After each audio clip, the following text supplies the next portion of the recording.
ఈ రోజు నేను చెప్పిన మెగా ప్రాజెక్టులన్నీ ప్రతి ఒక్క ప్రాజెక్టుని ఈ రోజు ఏదైతే చేసామో చెప్పామో అన్ని చేసుకుంటూ ముందుకు పోతున్నాం. ముఖ్యమంత్రి నారా చంద్రబాబు నాయుడు అభివృద్ధి యజ్ఞాన్ని చేసుకుంటూ పోతుంటే రాక్షసులాగా మీరు అడ్డుపడుతున్నారు. ఎవరైతే రాక్షస క్రీడ అనుభవించి గతంలో తప్పులు చేశారో చట్టరీత్యా వాళ్ళకి ఈరోజు శిక్ష పడతా ఉంటే మీరెందుకు ఉలికి పడుతున్నారు? మీరే చెప్పుకుంటున్నారు కదా ఆయన ముత్యంలాగా బయటకు వస్తారని. నిజంగా ఆయన ముత్యమైతే ఆయన ముత్యంలాగా బయటకు వస్తాడు. కంగారు ఎందుకు? సాక్ష్యాధారాలతో పాటు మొత్తం ఇప్పుడు ఎట్లా ఉన్నట్టే మూల విరాట్ వైపే చూపుతున్న వేలు. వీళ్ళంతా అసలైన వాళ్ళు. బిగ్ బాస్ అంటే ఎవరైతే ఉన్నారో బిగ్ బాస్ ఎవరో బిగ్ బాస్ అతి త్వరలోనే బిగ్ బాస్ పేరు కూడా బయటకు వస్తుంది. ఇప్పుడు ఎవరైతే పాపం వీళ్ళందరినీ మీలాంటి మాట్లాడే వాళ్ళందరినీ భరిస్తాడు జగన్మోహన్ రెడ్డి.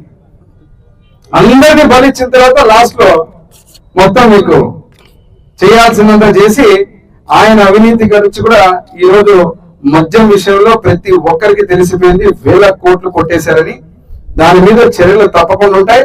ఎవరికైనా చట్టమే.